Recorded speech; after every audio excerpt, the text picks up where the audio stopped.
Magandang tanghali mga kaibigan. Ito na po, update ko na po yung na-harvest kong sitaw ngayong araw na to. 14th harvest po mga kaibigan. Konti lang po yung na-harvest natin ngayon, pang 14th harvest po mga kaibigan.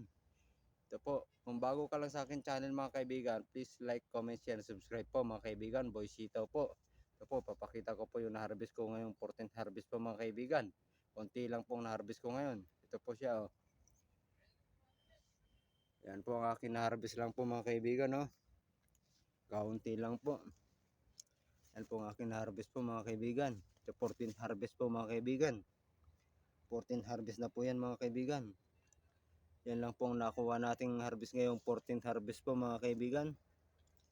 Yan po. Yan po.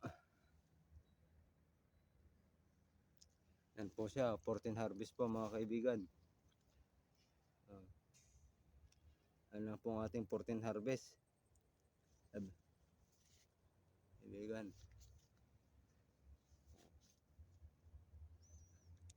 Yan po ang ating 14th harvest mga kaibigan na. Yan po. Yan lang po nakuha natin ngayong 14 harvest po mga kaibigan. Kaunti lang po. Mga siguro susunod 15 harvest po mga kaibigan. Baka makakarami tayo ng pitas po mga kaibigan. Ito po muli pala si Boy Sitaw. Kung bago ka lang sa akin channel mga kaibigan, please like, share, comment, subscribe po mga kaibigan.